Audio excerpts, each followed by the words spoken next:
Robert Abela qed jagħmel il-kontinwità tal-impunità għax għadda xahar minn rapport tal-inkjesta dwar l-assassinju ta' Daphne Caruana Galizia u għadu ma għamel xejn.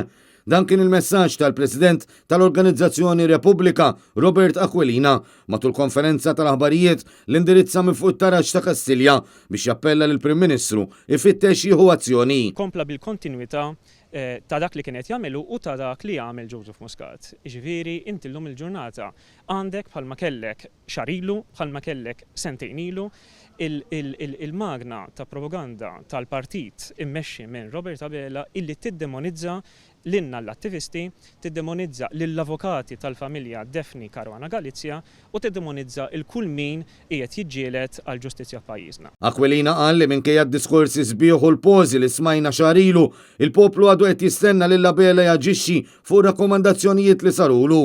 Mhux tal-li hekk tal-li fl-aħħar xahar aktar der Joseph Muscat milli der il-Prim Ministru li min-naħa tiegħu qed juri li m'għandux ħila ikeċċi lil predeċessur tiegħu. Il-President ta' Repubblika fakkar fl-intervista li saret lil Muscat fl-aħħar jiem u li matula fakkar lil Abela li għaddu b'saħħtu aktar minnu.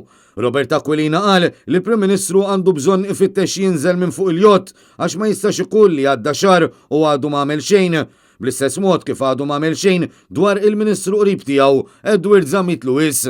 U għax li Robert Abela jinteressaħ biss il-poter u li jirbaħ l-elezzjoni minflok ma jwaqqaf lil politiċi bħal Zammit Lewis qed iħallihom iħabbtu l-bibien u jkomplu bil-kampanja tagħhom għall-elezzjoni ġenerali.